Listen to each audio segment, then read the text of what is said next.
नमस्कार। BEd second year third paper और हम लोग पाठ्यक्रम के प्रकार की बात कर रहे थे, जिसके अंतर्गत हमने बाल केंद्रित पाठ्यक्रम और विषय केंद्रित पाठ्यक्रम के बारे में पढ़ लिया था। आज हम लोग पढ़ेंगे अनुभव केंद्रित पाठ्यक्रम।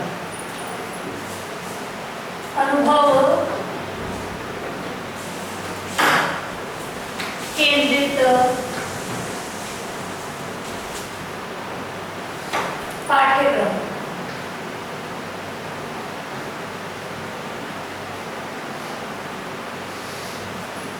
शब्द से जैसे ज्ञान होता है कि अनुभव, जो अनुभव एक व्यक्ति अपने जीवन में प्राप्त करता है, उन्हीं को आधार मानते हुए पाठ्यक्रम का निर्माण करना अनुभव आधारित पाठ्यक्रम का निर्माण कहलाता है। मतलब कि जो व्यक्ति अपने जीवन में अनुभव द्वारा सीखता है, उसी को आधार मानकर पाठ्यक्रम का निर्माण करवाना, वो क्या है, अनुभव केंद्रित पाठ्यक्रम के अंतर्गत आता है।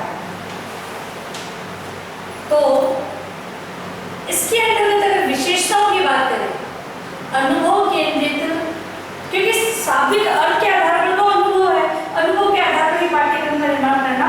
अब इससे संबंधित विशेषताएं क्या क्या हो सकती है, तो इस पाठ्यक्रम की विशेषताएं, अनुभव आधारित पाठ्यक्रम की विशेषताएं कौन कौन सी विशेषता होगी इसमें, तो पहली है मनोविज्ञान की दृष्टि से, मनोविज्ञान की दृष्टि से उत्तम माना जाता है।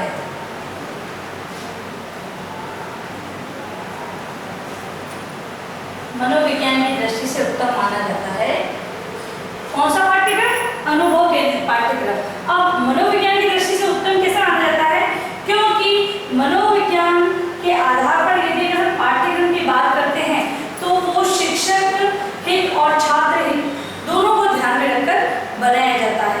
और जो हम सामान्य जीवन की बात करते हैं, जो हम सामान्य जीवन के अंदर हम जो चीज़ सीखते हैं, अपने व्यवहार में उनको लेते हैं, उतारते हैं, वही सब चीज़ें क्या होती है, अनुभव होता है। कि हम लोग किसी चीज़ को देख रहे हैं, फिर स्वयं कर रहे हैं, तो अनुभव द्वारा सीखना कहलाता है। तो उसी दृष्टि से, क्योंकि मनोविज्ञान है वो एक माने तो शिक्षक और छात्र दोनों को ध्यान में रखकर किसी भी कार्य को करता है, इसीलिए अनुभव आधारित केंद्रित पाठ्यक्रम है वो मनोवैज्ञानिक दृष्टिकोण से कैसा माना जाता है, उत्तम माना जाता है। नेक्स्ट है इसमें विद्यार्थियों को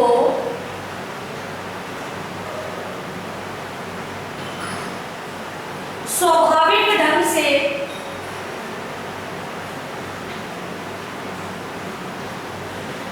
मतलब अपने स्वभाव के अनुसार स्वाभाविक ढंग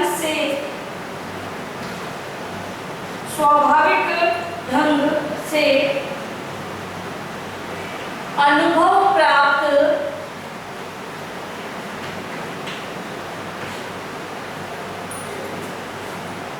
करने को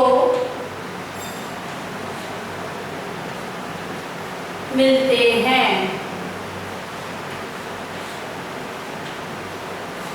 ठीक है, मतलब कि जब अनुभव की बात हम लोग कर रहे हैं, पाठ्यक्रम में वो अनुभव पर आधारित बनाया गया है।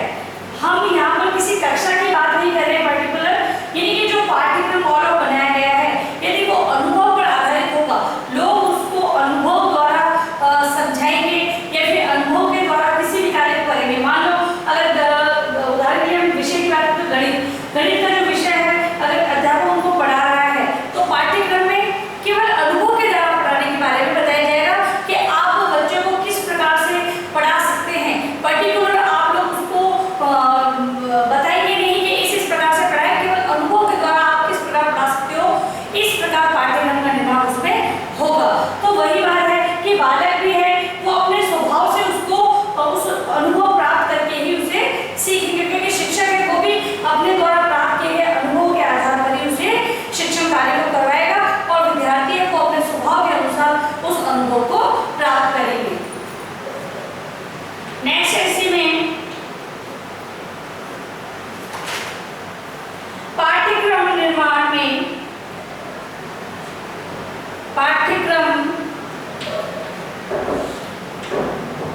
निर्माण में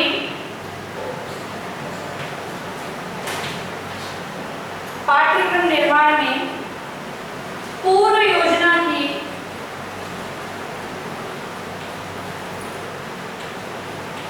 आवश्यकता नहीं, आवश्यकता नहीं। मतलब कि जो पाठ्यक्रम का जो निर्माण किया जाता है तो एक पूर्व योजना बनाई जाती है, उसी के आधार पर कमेटी का गठन किया जाता है और फिर पाठ्यक्रम का निर्माण किया जाता है। लेकिन जब अनुभव के द्वारा ही हमें पाठ्यक्रम को आधार मानना है, उसी के आधार पर शिक्षक जाके कक्षा में पढ़ाएगा, तो यहाँ पर कोई पूर्व योजना की आवश्यकता नहीं है। जैसा अनुभव किया गया कि बच्चे इस विधि द्वारा इस चीज को नहीं सीख रहे हैं तो तुरंत अनुभव द्वारा उसको चेंज कर दिया जाता है। तो यहाँ पर बात यही है कि पूर्व योजना की कोई आवश्यकता नहीं होती है, कभी भी किसी भी प्रकार के पाठ्यक्रम का निर्माण अनुभव के आधार पर कर दिया जाता है। अगला है एक से अधिक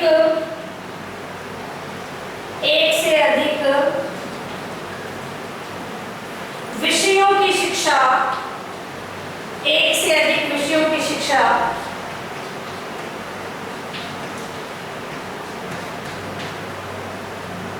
संबंधित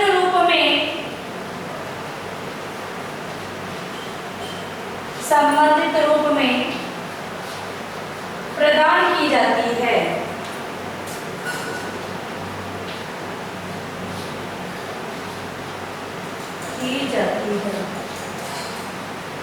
अब जब हम अनुभव की बात कर रहे हैं तो एक अध्यापक, उसके पास कोई किताब नहीं है क्योंकि और नहीं वो बच्चों को आधार मानकर पढ़ा रहा है, कोई विषय वस्तु संबंधित कुछ भी चीज नहीं है उसके पास, केवल कक्षा में गया अपने अनुभव द्वारा सिखा रहा है वो बच्चों को। तो यहाँ पर क्या होता है कि जो विषय से संबंधित कोई भी विषय है, मतलब कि वो हिंदी पढ़ाते समय हो सकता है वो इतिहास से संबंधित जानकारी भी दे दे, उसमें अगर कैलकुलेशन की बात आए, कोई सन वगैरह है, आंकड़ों की बात आती है, तो वो गणित विषय का भी उपयोग वहां पर कर लेता है। तो अनुभव के आधार पर एक अध्यापक जब शिक्षण कार्य करवा रहा है तो वो सभी विषयों को संबंधित करके और शिक्षा प्रदान कर देता है अनुभव के आधार पर। अगली विशेषता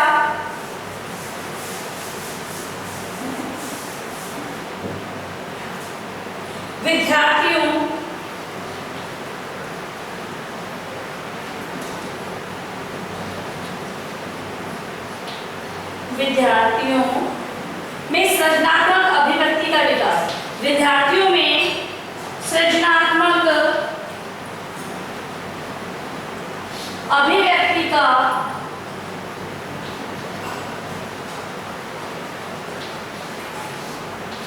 विकास।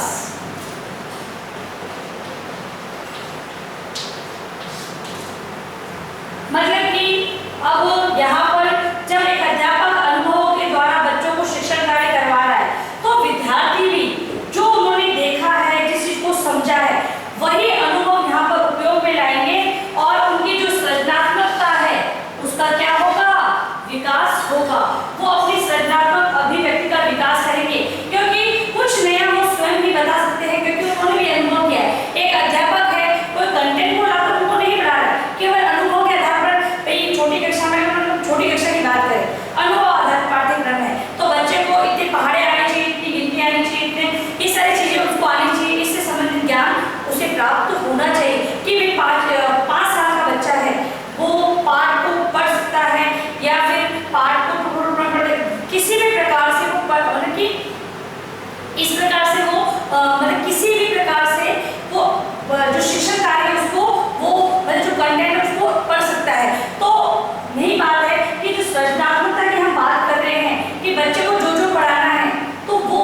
या दूर।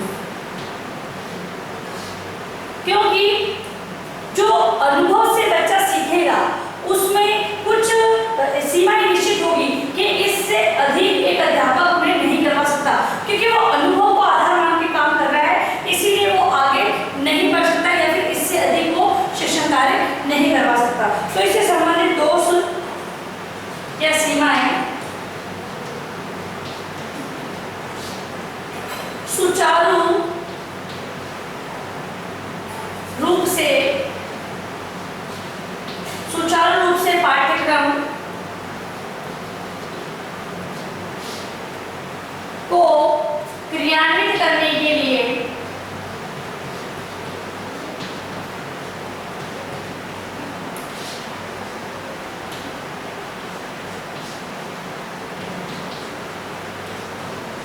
सुचारू रूप से पाठ्यक्रम को क्रियान्वित करने के लिए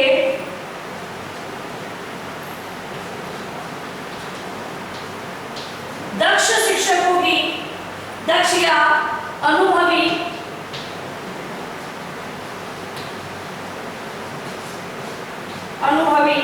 शिक्षकों की आवश्यकता होती है।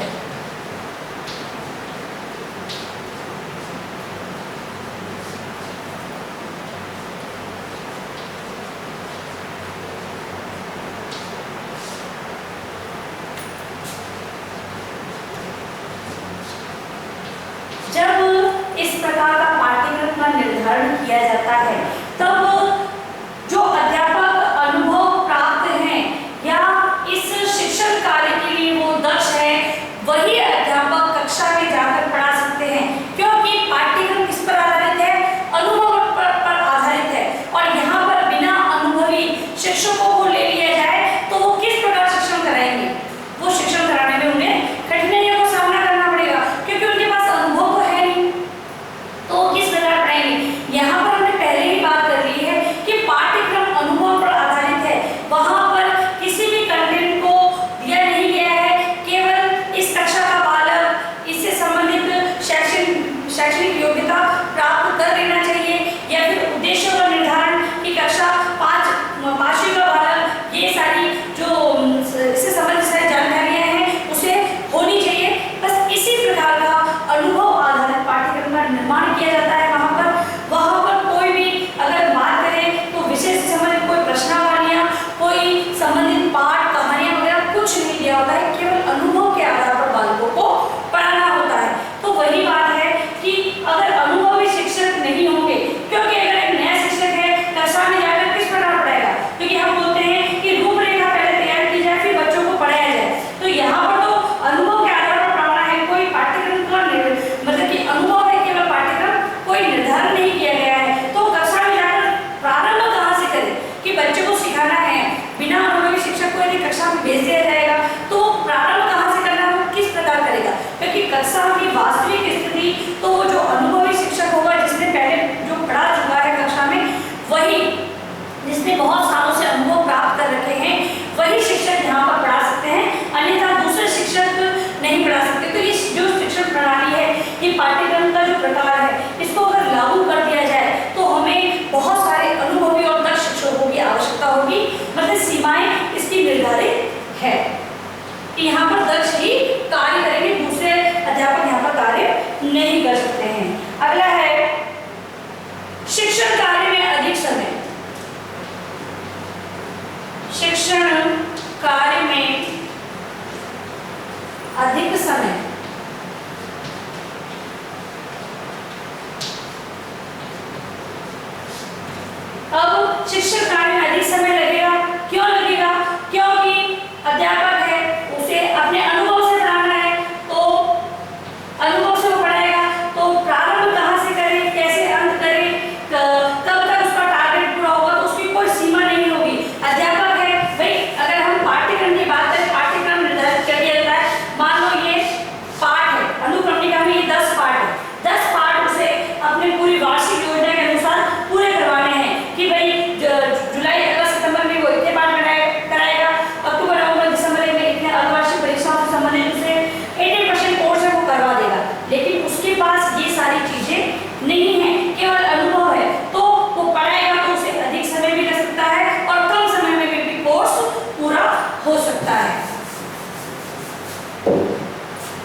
पाठ्यक्रम लागू करना कठिन है, क्योंकि एक तो इसमें अधिक समय लगेगा और दूसरी बात है कि यहाँ पर शिक्षकों की, दक्ष शिक्षकों की, अनुभवी शिक्षकों की आवश्यकता है। यदि वो नहीं मिलते हैं तो इस प्रकार का पाठ्यक्रम आप लागू कर ही नहीं सकते। अगला बिंदु है मूल्यांकन भी कठिन। मूल्यांकन भी कठिन है। जब संबंधित कंटेंट या प्रकरण जो भी हमारे पास उपलब्ध ही नहीं है कि जिसके आधार पर हम लोग पढ़ा रहे हैं केवल अनुभव पे कि भी आप लोगों को इस प्रकार लिखना चाहिए, इस प्रकार पढ़ना चाहिए, केवल यही बात हो रही है, तो आप मूल्यांकन किस प्रकार करेंगे? केवल एक अभिव्यक्ति से संबंधित या सृजनात्मक से संबंधित हम लोग एक मूल्यांकन कर सकते हैं, लेकिन लिखित रूप में वस्तुनिष्ठ या विश्वसनीयतापूर्ण मूल्यांकन यहाँ पर करना बहुत ही कठिन माना जाएगा। अगला है यह पाठ्यक्रम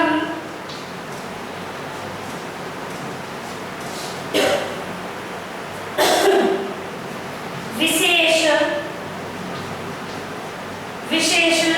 शैक्षिक व्यवस्था की मांग करता है।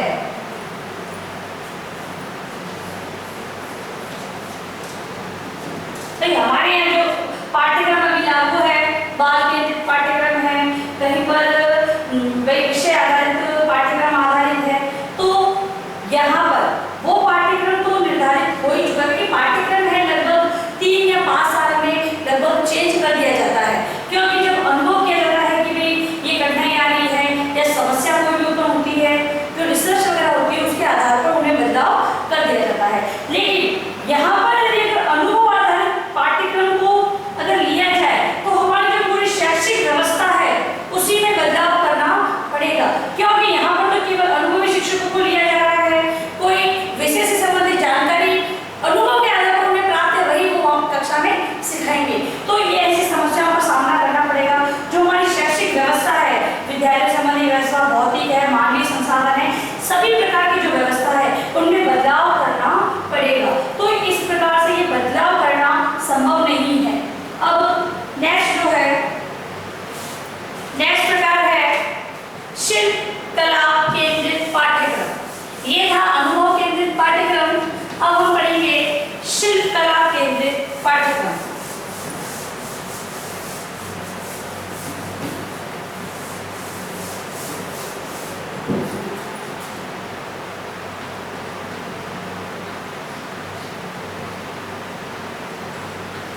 शिल्प कला केंद्रित पाठ्यक्रम। अब शिल्प कला केंद्रित पाठ्यक्रम में शिल्प और क्राफ्ट, मतलब कि जो शिल्प और कला है, शिल्प कला को केंद्रीय विषय मानकर, केंद्रीय विषय मानकर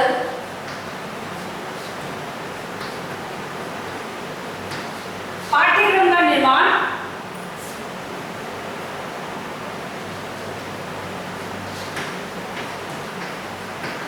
शिल्प कला को केंद्रीय विषय मानकर अन्य विषयों की शिक्षा प्रदान की जाती है।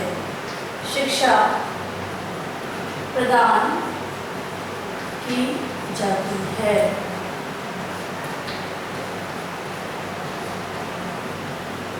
अब शिल्प कला से हम क्या तात्पर्य लेंगे? किसी भी चीज को बनाना, ठीक है, बनाकर, मतलब कि शिल्प और कला से संबंधित किसी भी क्राफ्ट वगैरह करना और उससे संबंधित जानकारी के द्वारा शिक्षण का कार्य करना।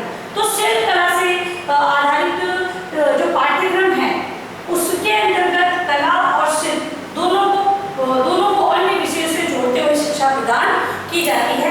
यही कहलाता है शिल्प कला केंद्रित पाठ्यक्रम। इसके अंतर्गत हम देखेंगे तो महात्मा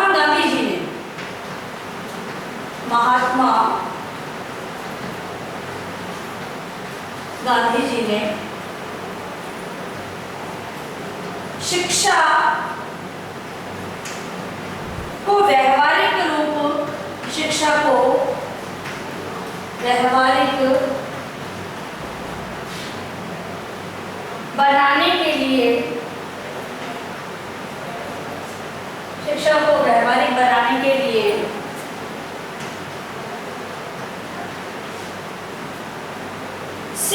शिल्पकला पाठ्यक्रम पर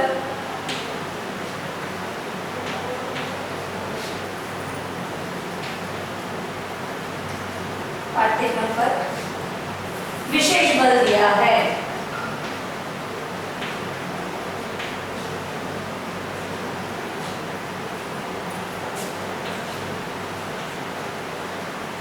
गांधी जी की जो बुनियादी शिक्षा है वो इसी पर आधारित मानी जाती है और गांधी जी है वो शिक्षा को व्यवहारिक रूप क्या मानते हैं, शिल्प और कला पर आधारित पाठ्यक्रम को ही मानते थे, क्योंकि उनका मानना था कि जो शिक्षा है अगर उसको व्यवहारिक रूप में दिया जाए, क्योंकि जो बालक वो शिक्षा प्राप्त कर रहा है, शिक्षा प्राप्त करने के बाद वो किसी व्यवसाय से जुड़ेगा, तो क्यों ना हम उस व्यवसाय से संबंधित ही उसे शिक्षा प्राप्त करें। और उसका आधार उन्होंने क्या माना, शिल्प और कला को माना कि बच्चा है वो अपनी कला के अनुसार, भाई संगीत कला है, नृत्य कला है, किसी भी प्रकार की कला है, तो उसी को आधार पर उसको पाठ्यक्रम क्यों ना करवाया जाए और उसी का आधार पर वो आगे अपने व्यवसाय से जुड़ेगा।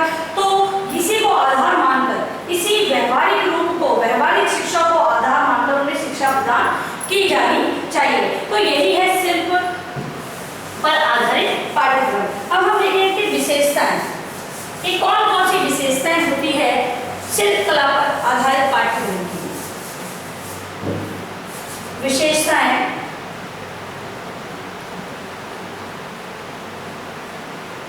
जैसा कि नाम दिया गया है उसी पर आधारित इनकी विशेषताएं भी होती है। तो पहली है संपूर्ण शिक्षा, संपूर्ण शिक्षा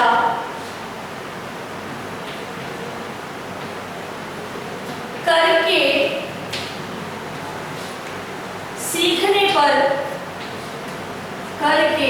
सीखने पर आधारित होती है या आधारित है, सीखने पर आधारित है। ठीक है, तो पहला तो क्या है, मैंने क्या कहा कि जो जैसा कि नाम है उसी पर आधारित ये इसकी विशेषताएं भी है। तो करके सीखना, अब कला के आधार पर उनसे शिक्षण कार्य कराना है। तो कला, तो मान लो किसी के बालक के अंदर संगीत सीखने की इच्छा है, वो आगे संगीत से संबंधित व्यवसाय से ही जुड़ना चाहता है सपोज, तो वो संगीत को शिक्षा के माध्यम से स्वयं उसको गाकर उसके सुर ताल है उसकी शिक्षा प्राप्त करके और संगीत में विचारक लेकर फिर वो आगे अपने व्यवसाय से जुड़ेगा। तो यहाँ पर बात क्या है कि जब पाठ्यक्रम ही इसी पर आधारित होगा तो बालक अपने शिक्षा के अंतर्गत स्टेप बाय स्टेप उस संगीत के बारे में वो सीखेगा और उसको करके सीखेगा कि है क्या आखिर संगीत, मुझे किस प्रकार गाना है, तो उसी प्रकार उसे शिक्षा दी जाएगी। तो ये संपूर्ण जो शिक्षा है वो करके सीखने पर आधारित होती है, ये पहली विशेषता। अगली है विद्यार्थियों के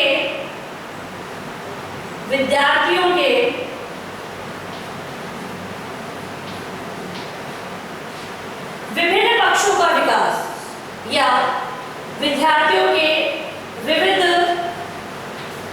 पक्षों का विकास। अब इसमें ये विशेषता रहती है कि विद्यार्थी है उनके विविध पक्ष, मतलब कि जिस चीज को वो सीखना चाहते हैं उससे संबंधित सभी पक्षों का विकास होगा, क्योंकि शिक्षा है वो उसके जो चरण होते हैं वो निम्न से लेकर उच्च तक चरण होते हैं। वहां पर अब वो उसके व्यवसाय से संबंधित किसी भी कार्य को सीखना चाहता है तो वो सभी पक्षों से अवगत होगा बालक, क्योंकि शिक्षा को उसी के आधार पर उसे शिक्षा दी जा रही है तो वो उसके सभी पक्षों को जान सकेगा। अगर मान लो हम भाषा की बात कर लेते हैं, भाषा हम घर पे भी बोलते हैं, सीखते हैं,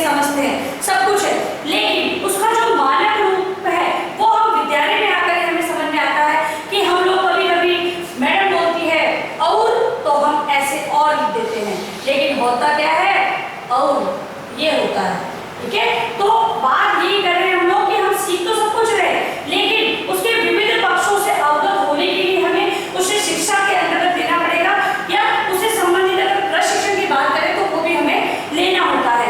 तो यहाँ पर शिक्षा का माध्यम ही वही ले दिया जाए कि बच्चों को कला और शिल्प से संबंधित शिक्षा को आधार मानकर ही शिक्षा प्रदान की जाए, तो बच्चों के विविध पक्षों का विकास संभव हो सकेगा। नेक्स्ट है विद्यार्थी भविष्य में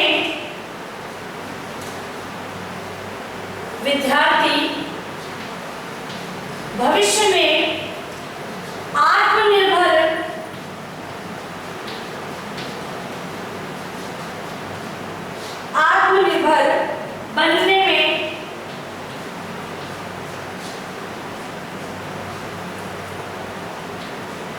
सहाय, विद्यार्थी के भविष्य में आत्मनिर्भर बनने में सहायक। तो आत्मनिर्भर कैसे?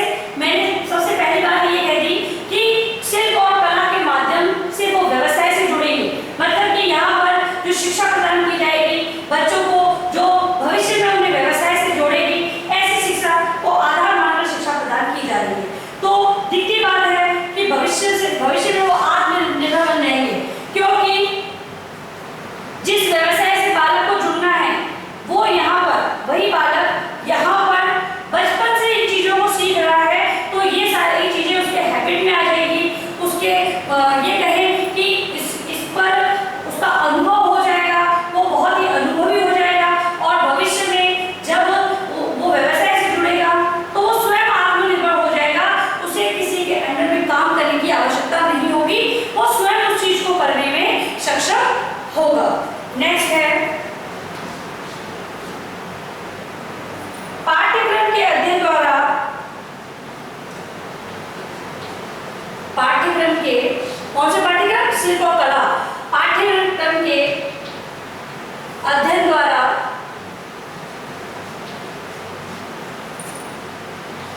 विद्यार्थियों में सहकारिता,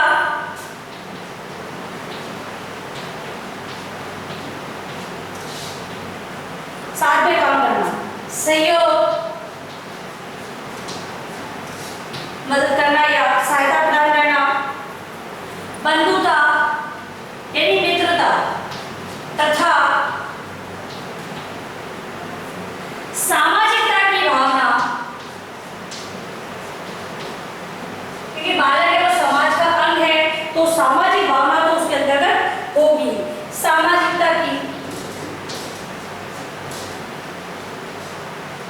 सामाजिकता की भावना का विकास होता है। शिल्प कला के आधार पर किसी भी कार्य को बालक कर रहा है तो वो सहकारिता, सहयोग, बंधुता और सामाजिकता की भावना का उसमें विकास होगा। ये सारी चीजें उसके अंतर्गत स्वतः ही उत्पन्न हो जाएगी, क्योंकि वो समूह में कार्य कर रहा है, उस कार्य को वो स्वयं करके सीख रहा है, जिसमें उसकी रुचि है, जिसमें उसे आगे व्यवसाय से जुड़ना है, वो सारी चीजें वो समूह के अंतर्गत सीख रहा है, तो सारी भावनाओं का विकास उसके अंतर्गत होगा। अगला और अंतिम बिंदु है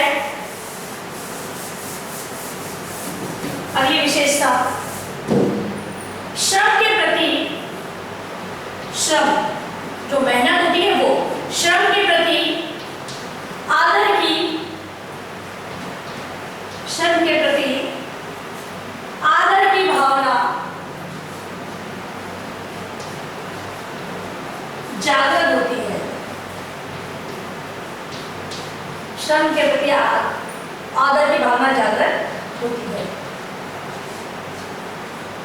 क्योंकि जो विद्यार्थी है बचपन से ही शिक्षा के माध्यम से शिल्प और कला को सीख रहा है, किसी भी कार्य को बनाना उसको सीख रहा है, या किसी भी कार्य से संबंधित जानकारी को बचपन से ही प्राप्त कर रहा है, तब बड़ा होकर उसे उस कार्य को करने में किसी भी कठिनाई का सामना नहीं करना पड़ेगा, न ही उसे शर्मिंदगी महसूस होगी।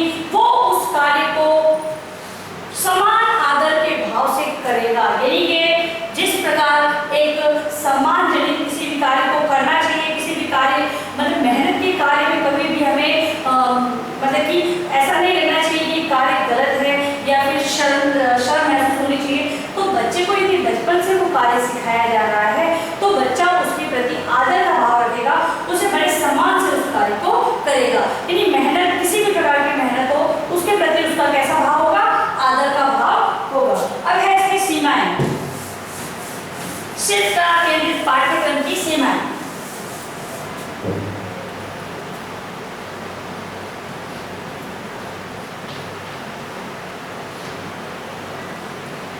पहला बिंदु है इसमें शिल्प कला को केवल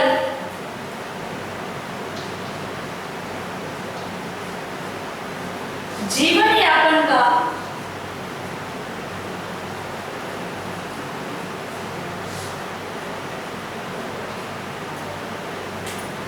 आधार नहीं माना जा सकता।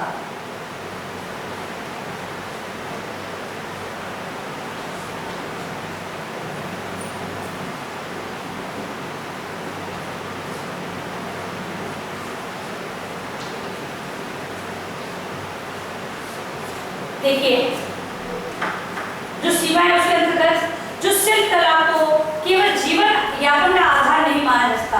हमने जो बात करी, हमने कहा कि जो बालक है बचपन से ही शिल्प कला पर आधारित किसी कार्य को करेगा तो आगे जाकर वो व्यवसाय से जुड़ेगा, वो आत्मनिर्भर बन सकता है। तो क्या केवल जो शिल्प कला है वो केवल जीवन यापन करने या अपने व्यवसाय से जुड़ने के लिए ली जाती है? क्या शौक नहीं हो सकता? तो बालक है उसकी शौक के आधार पर या फिर उसकी जो मतलब कि हॉबी है उसके आधार पर भी वो इस शिल्प कला को अपना सकता है। तो इसीलिए सीमाओं पर निर्धारण करने का हम की बात मतलब ये सिद्ध नहीं हो सकती कि केवल जीवन यापन के लिए ही शिल्प कला दी जाती है। तो शिल्प कला है बच्चा अपनी रुचि के अनुसार भी ले सकता है। अगली है पुस्तकों का महत्व कम। पुस्तकों का महत्व कम मतलब कि जब शिल्प और कला को आधार मानकर शिक्षा दी जाएगी तो यहाँ पर बच्चों को पुस्तकीय ज्ञान है उससे थोड़ा दूर रखा जाएगा। अगला बिंदु है व्यवसाय पर अधिक ध्यान दिया जाता है। व्यवसाय पर अधिक ध्यान दिया जाता है क्योंकि सर्वप्रथम यही बात हुई थी कि जो शिल्प कला है उसी के आधार पर उसे व्यवसाय से जुड़ने संबंधी शिक्षा दी जाती है। तो यहाँ पर दिखती बात है कि व्यवसाय पर अधिक जोर दिया जाएगा। बच्चे को वो चीजें करके सीखेगा, बच्चा उस पर ज्यादा जोर दिया जाएगा। उसे जो शिक्षा हमें देनी है कि बालक के जो व्यक्तित्व का विकास करे उससे संबंधित जो शिक्षा देनी है उस पर कम बल दिया जाएगा। तो यहाँ पर केवल व्यवसाय पर ही अधिक ध्यान दिया जाता है। और अंत में आपको गृह कार्य प्रश्न लिखेंगे। गृह कार्य प्रश्न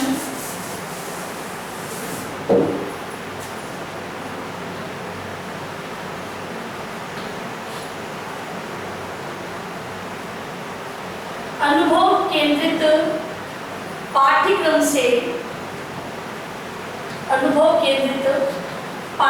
से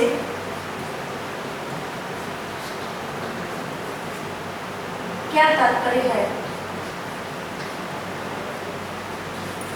अनुभव केंद्रित पाठ्यक्रम से क्या तात्पर्य है? दूसरा प्रश्न है शिल्प कला केंद्रित पाठ्यक्रम की विशेषताएं लिखिए। शिल्प कला केंद्रित पाठ्यक्रम की विशेषताएं लिखिए। पाठ्यक्रम की विशेषताएं लिखिए।